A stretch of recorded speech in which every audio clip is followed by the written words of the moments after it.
2025, une année décisive. Une année de percée, de défis et de transformation. Dans un monde en pleine mutation, Viktor Orbán, le Premier ministre hongrois, trace la voie pour son pays. Lors de son discours d'évaluation annuel au Vácher Bazar à Budapest, il a dévoilé des mesures ambitieuses. Exonération fiscale pour les mères de 2 et 3 enfants, lutte contre l'inflation alimentaire et un bras de fer avec Bruxelles sur des sujets clés comme la migration, la protection des enfants et bien plus encore. Mais que signifient ces annonces pour la Hongrie et pour l'Europe? Quels sont les enjeux derrière ces décisions? Suivons ensemble son discours et analysons les implications de ces mesures. Prêt à plonger dans l'actualité politique hongroise? C'est parti!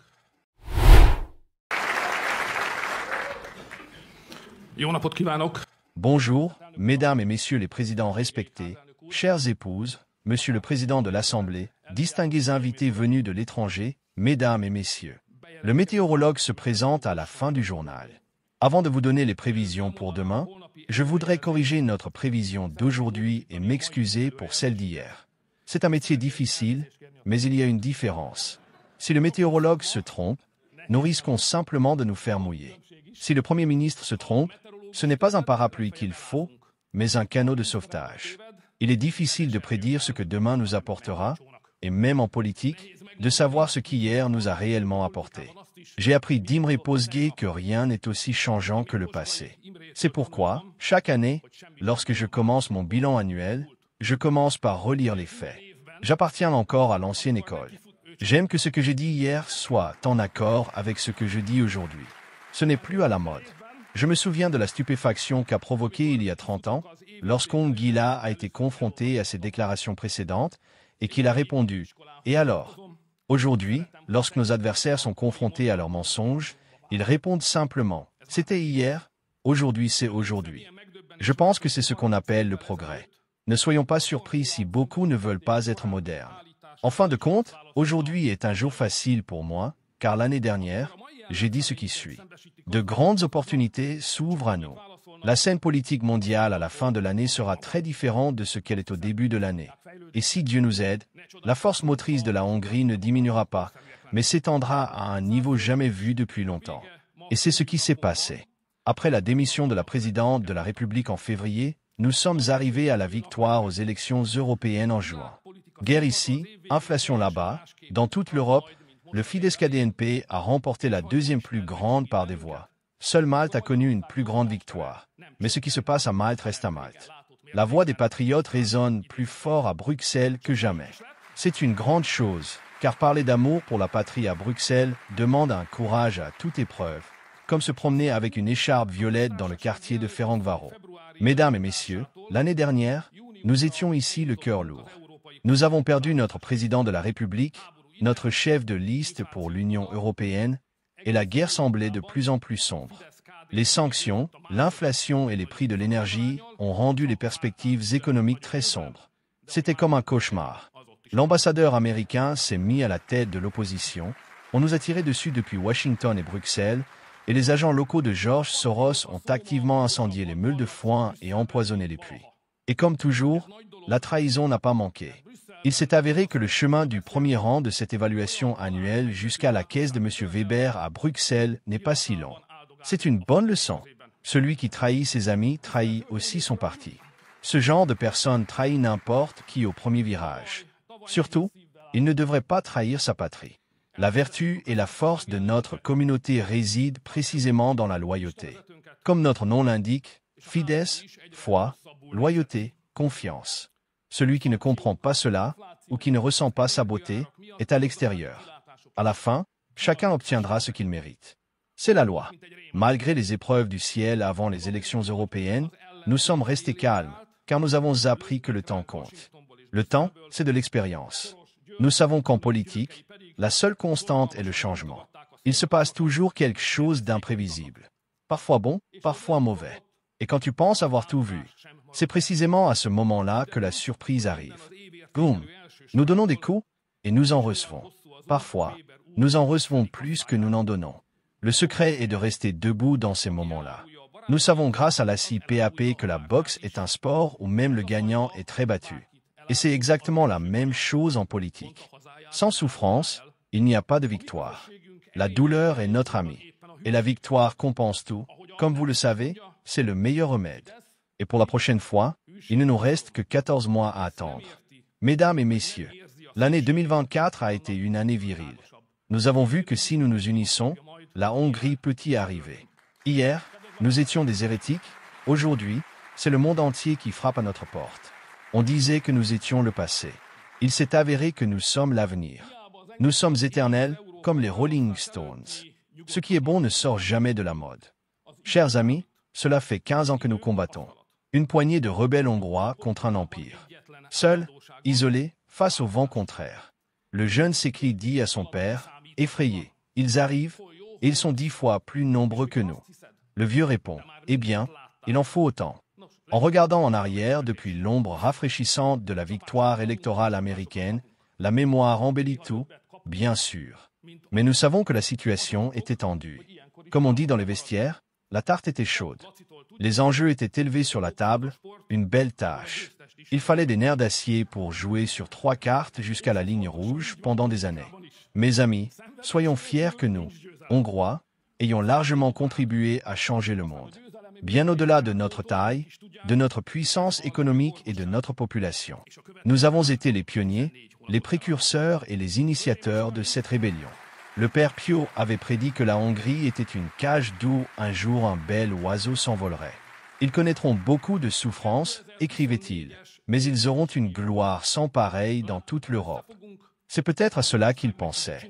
Parfois, c'était terriblement difficile, et parfois cela semblait désespérément sombre.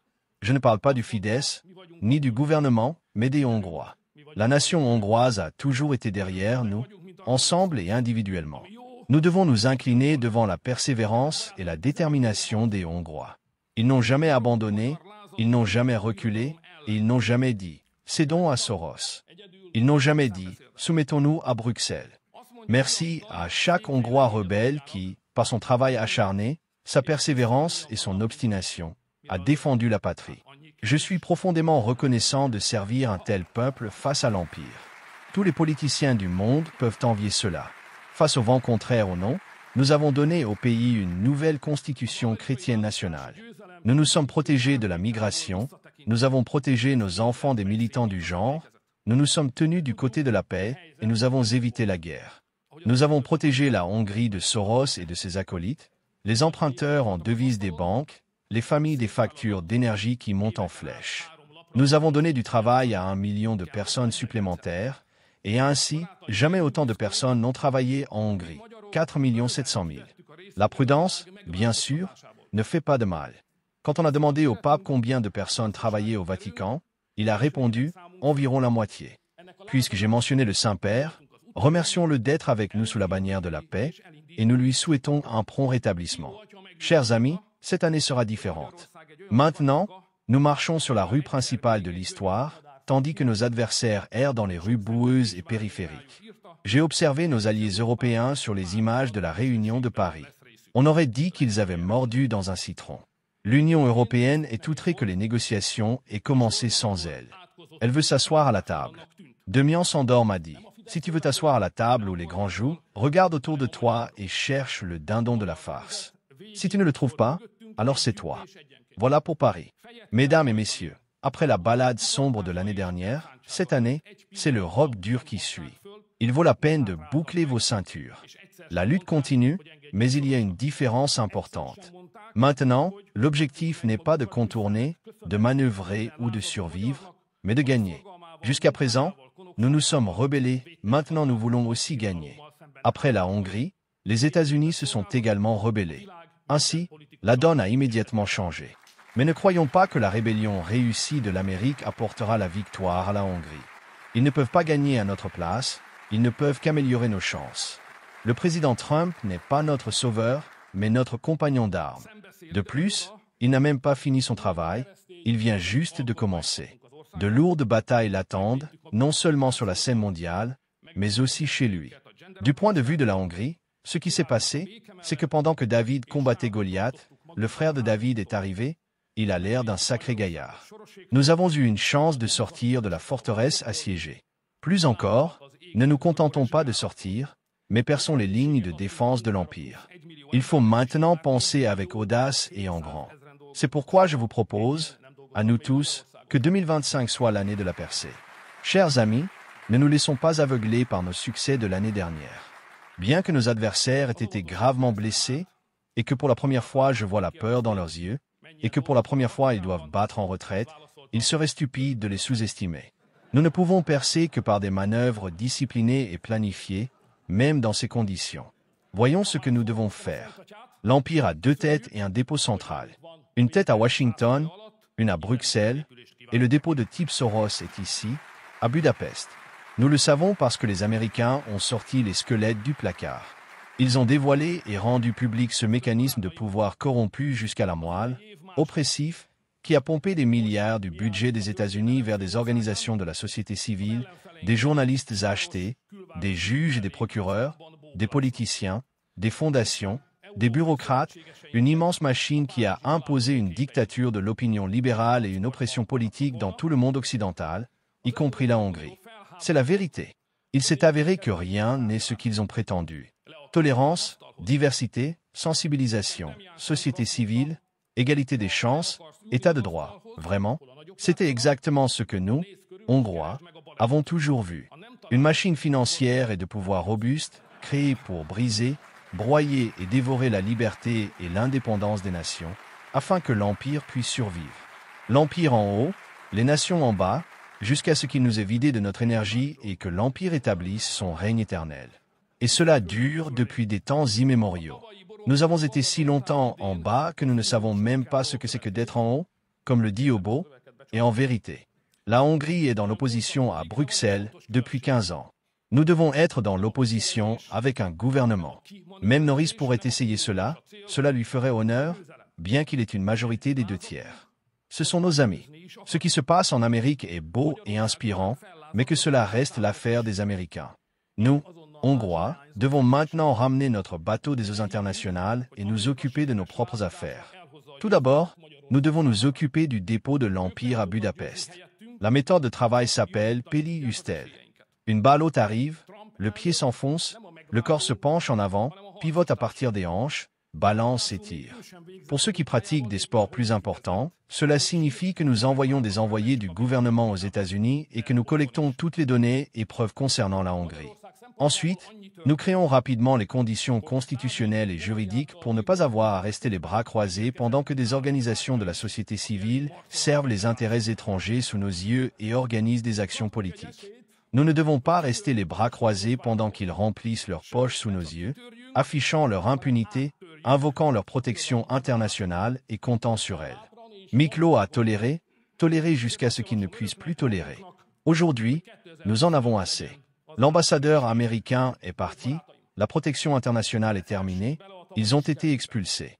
Faisons une nouvelle loi sur le modèle de la loi Magnitsky américaine. Fermons les robinets d'argent du réseau Soros, les organismes d'État doivent remplir leur obligation de protéger la souveraineté, et nous devons faire respecter les lois avec les auteurs précédents. Laissons entrer l'air frais venant de l'Ouest. Est-il permis de faire irruption à DV avec de nouveaux temps, de nouvelles chansons? Oui.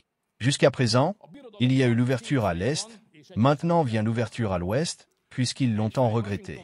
Nous pourrions en finir avec le dépôt de l'Empire à Budapest pour Pâques. Cela a une tradition politique en Hongrie, un article de Pâques, une constitution de Pâques, un grand nettoyage de Pâques. Chers amis, nous devons bien répartir nos forces, car entre-temps, nous devons mener un combat continu et de plus en plus diversifié contre la tête de l'Empire à Bruxelles. Les membres des réseaux libéraux se retirent maintenant à Bruxelles. Depuis l'Amérique, il y a une voie établie pour cela, ils l'ont déjà utilisée pendant la première présidence de Donald Trump. De plus, des lois similaires sont adoptées dans les pays patriotes, comme on peut le voir en Israël, en Géorgie, et d'autres suivront peut-être. Et les libéraux se dirigeront également vers Bruxelles. Chers amis, nous savons que la vérité est de notre côté face à Bruxelles. Mais cela ne suffit pas. Bruxelles est déjà tombé plusieurs fois sur la vérité, mais il s'est toujours relevé et a continué son chemin. La vérité ne suffit pas, nous devons aussi montrer des résultats. Nous menons simultanément 5 grandes batailles contre les bureaucrates de Bruxelles. Pourtant, nous n'aimons pas la guerre. Nous sommes des gens pacifiques, amoureux de la paix, voire pieux. Mais il y a des choses sur lesquelles nous ne pouvons pas céder, et nous ne céderons pas. En ce qui concerne la migration, nous irons jusqu'au mur, et même au-delà si nécessaire. Nous n'avalerons jamais le pacte migratoire avec lequel Bruxelles veut nous envoyer des migrants. Nous nous rebellons et nous incitons d'autres à se rebeller. Les Polonais et les Néerlandais ont déjà commencé à voir, les Italiens presque, et les Allemands semblent aussi. Et bien sûr, nous ne pouvons pas céder, nous ne pouvons pas abandonner la protection de nos enfants. Peu importe qu'ils nous traînent devant les tribunaux à Luxembourg. En fait, je suggère que nous passons à la contre-attaque ici. Inscrivons dans la Constitution que l'être humain est soit un homme, soit une femme. Point final. En fait, je conseille aux organisateurs de la Pride de ne pas se fatiguer à préparer le défilé de cette année. C'est de l'argent et du temps gaspillé. Peu importe ce que dit le commandant de district Weber et ses agents hongrois. Mesdames et messieurs, Bruxelles prétend également que le système de retraite hongrois est insoutenable. Et pour cela, il exige la suppression de la 13e pension. Mais la vérité est que le système de retraite hongrois est durable. Si tout le monde continue à travailler, et si nous maintenons les salaires sur une trajectoire ascendante, et c'est exactement ce que nous voulons, notre objectif est un salaire moyen de 1 million de forints. Ils le savent aussi à Bruxelles. En réalité, ils veulent que nous ne dépensions pas notre argent pour la 13e pension, mais que nous le donnions aux multinationales. Désolé, Herr Weber, la 13e pension reste. Et en même temps, ils exigent également la suppression de la réduction des tarifs d'électricité. Ils savent le dire avec une élégance inimitable. Je cite, « Supprimons les régulations qui entravent la formation des prix du marché. » Mes amis, ce n'est pas un jeu. La réduction des tarifs d'électricité signifie la survie pour des millions de familles. Je vous donne les chiffres. Ce qui nous coûte 250 000 forints par an en facture, coûte 600 000 en Roumanie. En Slovaquie, 650 000. En Pologne, 900 000. En République tchèque, plus d'1 million de forints. Sans parler de l'Autriche, où les factures d'énergie atteignent des sommets. C'est ce qui nous attendrait si nous cédions à Bruxelles. Mais le ministre Lanto ne cédera pas. Et enfin, il y a la question de l'Ukraine. Il ne s'agit pas de la guerre, mais de ce qui vient après. La guerre suit son cours vers sa conclusion. La guerre ne concerne pas vraiment l'Ukraine, mais le fait que le territoire appelé Ukraine, qui a jusqu'à présent été une zone tampon, une station tampon entre l'OTAN et la Russie, soit désormais placé sous la supervision de l'OTAN. Pourquoi les libéraux européens et américains ont-ils pensé que les Russes regarderaient cela passivement reste un mystère à ce jour. Il est déjà clair que l'expérience a échoué. L'Ukraine, ou ce qu'il en reste, redeviendra une zone tampon. Elle ne deviendra pas membre de l'OTAN. Mais deviendra-t-elle membre de l'Union européenne? Ce seront les Hongrois qui décideront. Contre la Hongrie et les Hongrois, l'Ukraine ne deviendra jamais membre de l'Union européenne. L'adhésion de l'Ukraine détruirait les agriculteurs hongrois et pas seulement eux, mais toute l'économie nationale hongroise. Chers amis, nous devons également réaliser une percée dans l'économie hongroise. Nous devons préserver les emplois, ce qui ne sera pas facile. Une guerre commerciale se profile à l'horizon, avec des nuages d'orage qui s'épaississent. Nous ne pouvons pas l'empêcher, c'est le poids des grands. Mais nous devons calculer où la foudre va frapper, c'est-à-dire où il y aura des licenciements, des fermetures d'usines et d'autres maux économiques. Il y a des pays, ici en Europe, qui n'ont aucune chance d'éviter les ennuis, sans même parler de planifier une percée. Nous avons de bonnes chances. Nous devons nous battre pour nos usines, celles qui produisent déjà ici, et celles qui cherchent actuellement leur place dans le monde. Je vous rappelle les débats où la gauche qualifiait avec mépris les usines automobiles hongroises d'usines d'assemblage et attaquait notre politique industrielle. Aujourd'hui, le nouveau président américain veut s'approprier ces usines et les délocaliser aux États-Unis. Je ne pense pas qu'il ramasse des déchets. Les services, l'économie de la connaissance et le tourisme sont importants. Mais aucun pays ne peut survivre sans une économie basée sur la production, c'est-à-dire sur le travail. Notre objectif est que, pendant que d'autres ferment des usines et licencient des dizaines de milliers de personnes, même en Allemagne, en Hongrie, ils développent, étendent et embauchent même de nouveaux travailleurs. La meilleure défense, c'est l'attaque.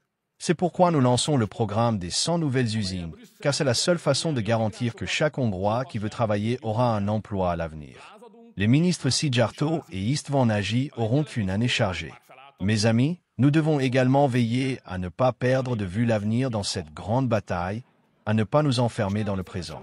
D'ici 2030, et ce n'est que dans quelques années, Les changements technologiques introduiront un nouveau monde où, pour la première fois dans l'histoire de l'humanité, il y aura plus d'ordinateurs que de cerveaux humains dans la production. Il y aura plus de capteurs artificiels que d'yeux humains, et plus de bras robotiques que de main-d'œuvre humaine. C'est aussi important que l'électricité il y a 100 ans. Nous ne sommes pas mal préparés, mais nous devons accélérer le rythme. Cela montre que Volkswagen, il y a quelques années, avait la plus grande usine automobile du monde. Aujourd'hui, avec 670 000 travailleurs, ils produisent 8 millions de voitures, tandis que Toyota, avec 380 000 travailleurs, en produit 11 millions. Un tiers de travailleurs en moins, un tiers de voitures en plus. En Allemagne, des dizaines de milliers de personnes seront licenciées, et pendant ce temps, ce département travaille sur l'avenir de la technologie nucléaire et 130 sur des études de théorie du genre. Nous ne commettrons pas cette erreur. Chez nous, il y aura suffisamment d'emplois et suffisamment de travailleurs formés pour la nouvelle industrie. Mais la préparation doit être accélérée et le gouvernement sait ce qu'il doit faire. Il est temps de remettre Palcock Laszlo au travail. Mesdames et messieurs, nous annonçons également le plus grand programme de réduction d'impôts d'Europe. Si c'est une percée, alors qu'elle le soit. En 2 étapes, nous allons doubler l'allègement fiscal pour les enfants. Première étape le 1er juillet, deuxième étape le 1er janvier 2026. Pour un enfant, 20 000 forints, pour 2 enfants, 80 000 forints, et pour 3 enfants ou plus, 200 000 forints pourront être déduits des impôts et cotisations des parents. Cela concerne plus d'1 million de familles. Nous introduisons l'exonération totale de l'impôt sur le revenu pour les CSED et les GID. Nous introduisons l'exonération totale de l'impôt sur le revenu à vie pour les mères de 2 et 3 enfants. Pour les mères de 3 enfants, cela prendra effet en une seule étape à partir d'octobre 2025, et pour les mères de 2 enfants, progressivement à partir de janvier 2026. C'est une sensation mondiale, cela n'existe nulle part ailleurs.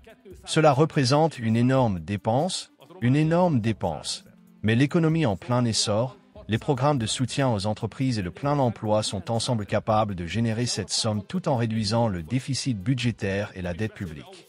C'est un vieux rêve que les parents qui élèvent des enfants ne soient pas désavantagés financièrement par rapport à ceux qui n'en ont pas. Ceux qui ont des enfants savent que ce qu'ils perdent financièrement en élevant leurs enfants, ils le récupèrent dans leur cœur. Si vous élevez un enfant honnête, vous finirez par en tirer un avantage financier. Mais cela prendra du temps, seulement après de longues années. C'est pourquoi il est juste d'accorder une exonération fiscale, même aux parents qui élèvent des enfants mineurs. Je suis également convaincu que plus d'enfants naîtront si les mères se sentent en sécurité financière avec leurs enfants.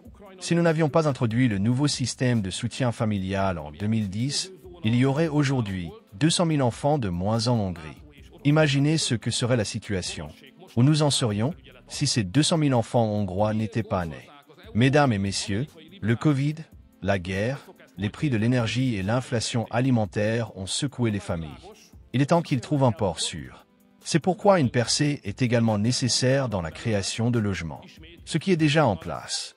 XOC+, XOC rural, le taux de TVA réduit pour l'achat de logements et le programme de rénovation des maisons rurales. Et les employeurs peuvent déjà demander une aide au logement. À cela s'ajoute, à partir du 1er avril, un taux d'intérêt plafonné à 5% pour les prêts immobiliers. La carte CEPARIV, ainsi que les économies volontaires de retraite et la cité étudiante est également en route. J'attends 18 000 places en résidence universitaire. Mesdames et messieurs, un ancien président a dit à ses ministres qu'il détestait 2 choses, les communistes et les impôts. Faites quelque chose avec ça. Nous pouvons ajouter l'inflation à cette liste. Peu importe les percées en politique et en économie si nous ne parvenons pas à maîtriser l'inflation. L'inflation peut saper le succès des autres programmes et rendre la vie des gens amère, en particulier l'inflation alimentaire. En plus des 100 nouvelles usines, de la réduction des impôts et des programmes de création de logements, nous avons donc besoin d'un 4e programme, un programme pour maîtriser l'inflation. Vous vous souvenez peut-être que nous avons déjà introduit des mesures de réduction des prix. Arrêt des prix alimentaires, système de surveillance des prix avec actions obligatoires, et en même temps nous avons augmenté les salaires. La pensée logique est que la meilleure défense contre la hausse des prix est d'augmenter les salaires. C'est généralement vrai, mais pas toujours, et pas dans toutes les circonstances. Ici et maintenant, par exemple, ce n'est pas suffisant. Ce qui s'est passé, c'est que certains produits alimentaires de base ont vu leur prix augmenter de manière significative par les détaillants et les chaînes de magasins, augmentant ainsi leurs profits. En janvier de cette année, le lait était vendu 39% plus cher, les œufs 35% plus cher et l'huile de cuisson 11% plus cher. C'est beaucoup, voire inacceptable. C'est pourquoi nous ne le permettrons pas. J'ai demandé au ministre Najim Marton de s'entendre avec les chaînes de distribution pour arrêter la hausse des prix. Avec de belles paroles. Mais si les belles paroles ne fonctionnent pas, nous passerons au prix réglementé. Personne n'aime la régulation artificielle. Mais dans de tels cas, il n'y a pas d'autre choix. S'il n'y a pas d'accord, les prix réglementés arriveront. Et si cela ne suffit pas, nous limiterons également le taux de marge bénéficiaire des détaillants. Je n'aimerais pas en arriver là, car la paix et l'accord sont préférables. Les retraités méritent une attention particulière, car les prix des denrées alimentaires prennent une plus grande part de leur pension que les salaires des travailleurs. C'est pourquoi, pour les retraités, nous rembourserons une partie de la TVA sur les légumes, les fruits et les produits laitiers au cours du second semestre de l'année, jusqu'à un certain montant mensuel. La réduction de la TVA augmenterait principalement les profits des chaînes de distribution. C'est pourquoi nous ne choisissons pas cette option. Le remboursement de la TVA, en revanche, ira certainement à ceux à qui nous le destinons. C'est pourquoi nous allons l'introduire. Chers amis, je vois que nous avons encore quelques minutes, parlons aussi de politique. Voici immédiatement la tâche du chef d'état-major. Je recommande la modération à tous. Je lui aurais également recommandé cela. La politique partisane doit être sortie de l'armée, pas y entrer. Dans l'armée, seule la stratégie nationale a sa place. Les officiers doivent savoir que cela est bien au-dessus de la politique partisane. Les rivalités, les affaires de villégiature, les tempêtes d'ego ne sont pas dignes de l'armée. Elles ne doivent pas être exposées au public, et surtout pas sur la scène politique. J'attends du ministre Zale Bobrovnici que tout le monde dans l'armée agisse en conséquence. Respect aux soldats hongrois. Ensuite, il y a les données inquiétantes sur l'augmentation du trafic et de la consommation de drogue. Il y a un problème ici. Les substances bon marché et toxiques, les drogues synthétiques, ont inondé le pays. Nous devons mettre un terme à cela. À tout prix. Littéralement, à tout prix. Je vais nommer un commissaire gouvernemental spécial. Nous introduisons une tolérance zéro. J'ai demandé au ministre Pinté de lancer une chasse aux trafiquants de drogue. Le trafiquant de drogue détruit et tue les enfants des autres. C'est pourquoi il ne mérite ni pitié ni clémence. Et il n'en recevra pas. Chers amis, nous répondons positivement à la proposition parlementaire visant à garantir dans la Constitution le droit à l'argent liquide. L'argent liquide est une question de liberté. Son utilisation n'est pas une habitude, mais un droit. J'entends dire que la monnaie numérique est l'avenir. Peut-être, mais la seule garantie réelle et tangible ne peut être que l'argent liquide. Nous ne voulons pas devenir les esclaves des banques. La carte bancaire appartient à la banque, l'argent liquide est à toi. Nous attendons la proposition parlementaire du ministre Lazare. Chers amis, je sens une discussion sérieuse sur le droit des petites localités à l'autodéfense. Les petites localités ont-elles le droit de protéger leur taille et leur caractère rural? Si oui, donnons-leur les moyens de faire valoir leurs droits et de mettre un frein aux installations. La campagne, le village, la petite ville ne sont pas un terrain d'expérimentation, mais un héritage. Monsieur le ministre Navracsik, accordons-leur donc le droit à l'autodéfense. Et enfin, mesdames et messieurs, prenons 2 minutes pour parler de l'opposition. L'essentiel est la bonne humeur. Je vois que nos adversaires menacent à nouveau. Nous ne menaçons pas, mais nous n'aimons pas non plus être menacés. Et nous ne le recommandons à personne. Eh bien, si à la fin nous prenons cela au sérieux. Pour l'ordre, nous introduirons l'obligation pour les députés européens actuels de préparer le même type de déclaration de patrimoine que celle à laquelle la loi nous oblige. Nous, députés hongrois. Pour cela, nous avons certainement Coximaté, le chef de groupe. Mes amis, n'oublions jamais que notre véritable adversaire n'est pas l'opposition hongroise, mais leur maître. L'opposition hongroise ne fait qu'exécuter des ordres, elle ne fait que servir la volonté impériale qui la finance, la nourrit et la dirige. Combien de fois les avons-nous vus dans notre histoire, sous diverses formes? Des politiciens locaux achetés, entretenus, domestiqués dans les cours impériales. Ils ont toujours été ce qui était dans leur intérêt. Des Zapadniks, des Moscovites, des Labans. Ils étaient ce qui leur convenait. Ils étaient seulement hongrois. Ils n'ont jamais été patriotes. Eh bien, maintenant nous les avons à nouveau, mais cette fois dans leur costume bruxellois. Bruxelles ne se soucie que d'avoir un gouvernement soumis en Hongrie. Un gouvernement qui ne construit pas de clôture, ne taxe pas les multinationales et les banques, n'adopte pas de loi sur la protection des enfants, n'introduit pas de 13e mois de retraite et de réduction des tarifs d'électricité, mais laisse le pays être tranquillement, méthodiquement et soigneusement pillé, comme ils en ont l'habitude. Ils cherchent toujours des gens pour cela. Ils ont déjà essayé avec un Premier ministre amateur de bois, un citoyen canadien-hongrois à double nationalité, un maire hyper passif, une coalition allant de l'extrême gauche à l'extrême droite. Maintenant, il y a un nouveau spectacle, une nouvelle scène, une nouvelle marionnette, mais la main est la même et le sourire est familier. Jusqu'en 1990, Moscou garantissait l'impunité aux communistes. Aujourd'hui, Bruxelles garantit l'impunité aux libéraux. Quelle chance que ce soit Bruxelles et non Moscou. Pour nous, une amende quotidienne d'1 million pour avoir tenu les migrants à distance. Pour nos adversaires, l'impunité pour les crimes de droit commun. En échange de leur loyauté, l'immunité. Mais quelle sera la fin de tout cela? Écoutons Jeannot Arani. Le scarabée de nuit bourdonne. Il se heurte au mur. Il fait un grand bruit, puis se tait. Dieu est au-dessus de nous tous. La Hongrie est devant tout cela. Écoutez, Hongrie, écoutez, Hongrie. Le discours de Viktor Orban est une démonstration de force qui illustre la ligne politique assumée par la Hongrie, une souveraineté renforcée face à Bruxelles, des mesures économiques ciblées et une opposition frontale aux politiques européennes jugées contraires aux intérêts nationaux. D'abord, l'exonération fiscale pour les mères de 2 et 3 enfants s'inscrit dans la stratégie démographique de la Hongrie. Orban mise sur un soutien massif aux familles pour contrer le déclin démographique sans recourir à l'immigration de masse, un choix qui tranche avec les politiques prônées par l'Union européenne. Ensuite, la lutte contre l'inflation alimentaire est un enjeu clé, non seulement pour le pouvoir d'achat des Hongrois, mais aussi comme un argument politique face à Bruxelles.